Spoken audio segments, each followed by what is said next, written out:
Hello everyone, welcome back to my YouTube channel Ficus Bonsai. यो tree देखिराख्नु भएको छ, यो चाहिँ Ficus Viren अर्थात् काब्रो हो हैन। अनि यो चाहिँ धेरै पुरानो ट्री चाहिँ मैले कलेक्सन गरे हो। तपाई चाहिँ कलेक्सन गरेको भिडियो पनि हेर्न सक्नुहुन्छ, कस्तो ठाउँबाट कलेक्सन गरेको भन्ने हैन। र आज चाहिँ यो ट्री अहिले सर्भाइभ पनि गरिसकेको छ, स्टोम पनि भइसकेको छ। अनि आज चाहिँ फर्स्ट वर्क भनेको चाहिँ यसको ब्रान्च सिलेक्सन अनि वायरिङ अनि त्यसपछि यो पछाडिपट्टि यो भाग देखिराख्नु भएको छ हैन। यो पोइन्टलाई डेड वुड बनाउनको लागि चाहिँ यसमा पनि वर्क गर्छु हैन। सो भिडियो अन्तिमसम्म हेर्नु होला, Gorkha bonsai YouTube channel subscribe गर्नु होला, अरु भिडियो पनि हेर्नु होला हैन, भिजिट गरेर। सो यो ट्रीको चाहिँ फ्रन्ट चाहिँ तपाईको यो साइडबाट फ्रन्ट छ हैन। अनि यो चाहिँ अब यसको चाहिँ एंगल पनि चेन्ज हुन्छ हैन। सो फर्स्ट ओके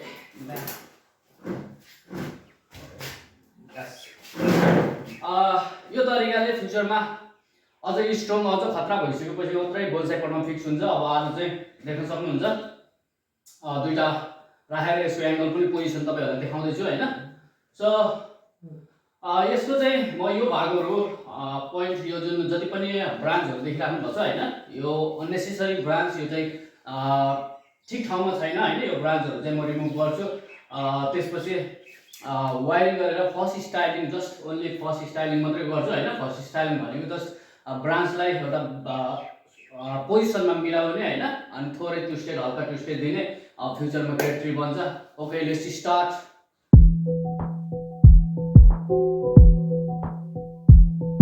फर्स्ट म यो मार्किङ गर्दैछु हैन। यो जुन नचाहिने ब्रान्चहरु चाहिँ यहाँबाट रिमुभ गर्न खोजिरहेको छु। पहिला चाहिँ मार्किङ गर्नु होला तपाईहरु पनि, कुन ब्रान्च चाहिँ हटाउँदा चाहिँ बेटर देखिन्छ भन्ने कुराहरु चाहिँ अध्ययन गरेर मात्रै ब्रान्च रिमुभ गर्नु होला। सो धेरै अब जस्तै म मार्किङ गरिरहेको छु हैन, यहाँबाट अब नचाहिने ब्रान्चहरु रिमुभ गर्छु, त्यसपछि चाहिँ म स्टाइलिङ गर्छु हैन। Okay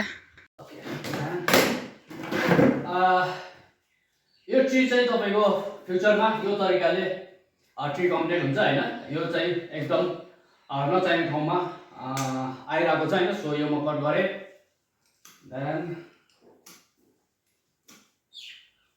okay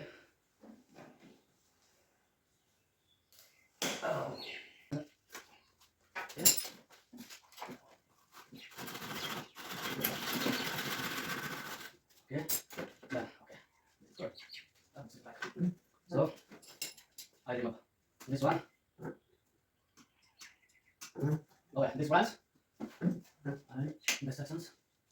This is here. Okay, then put it. This branch here. Okay.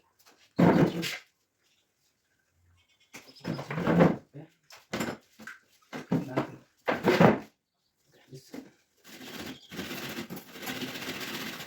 Okay. This is all. Okay. Okay. Okay.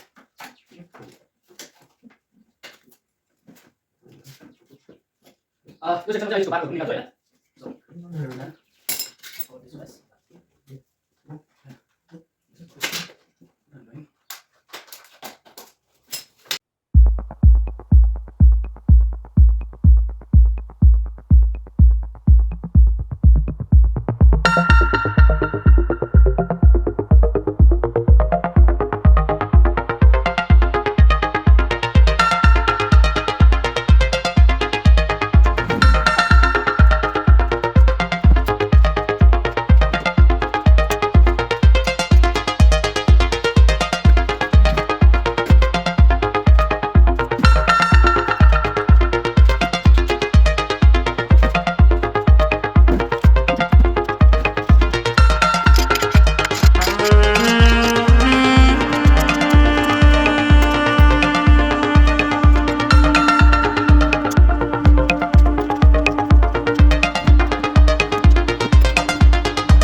अनि त्यसपछि नचाहिने ब्रान्चहरु सबै रिमुभ गरेर फालिसकियो हैन।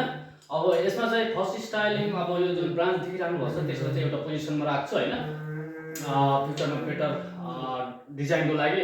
सो म यसलाई चाहिँ वायरिङ चाहिँ अब अरू ट्रीहरूमा चाहिँ छ होइन, यसमा चाहिँ नयाँ टेक्निकले म वायर गर्दैछु होइन। वायर गर्नलाई 2 in 1 पनि गर्न मिल्दैन।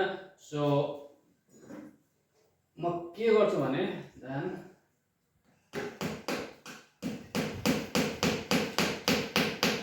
ओके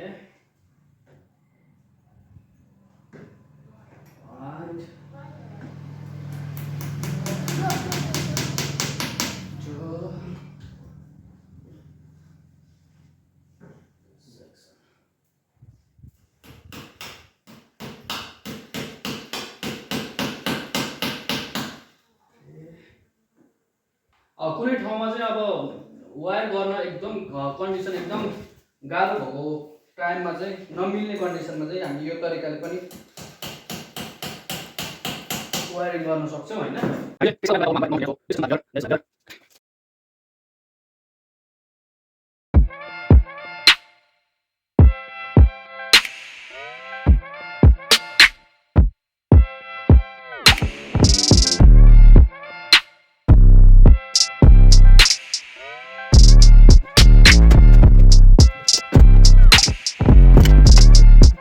तपाईहरु पनि कुनै बेला यो टेक्निक युज गर्नु होला हैन। अनि ब्रान्चलाई चाहिँ एकदम स्ट्रेस नदिकिन वायर गर्नु होला। सबै ब्रान्चहरुमा वायर कम्प्लिट भइसकेको छ हैन। अब यसलाई चाहिँ एउटा पोजिसनमा ट्रेक्सनमा राख्छु।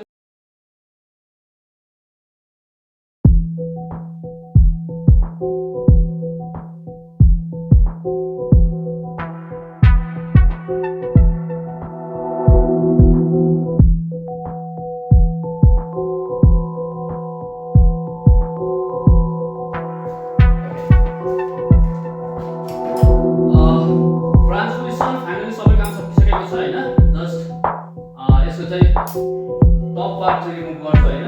बडको लागि अब स्प्रिङ पनि चल्दैछ। सो फास्ट स्पट गरिहाल्छु हैन।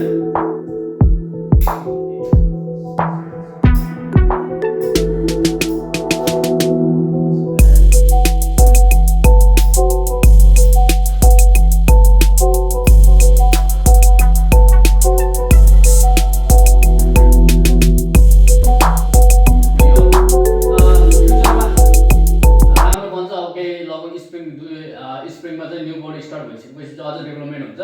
सो 1-2 वर्ष जति लाग्छ अझै राम्रो बन्नको लागि।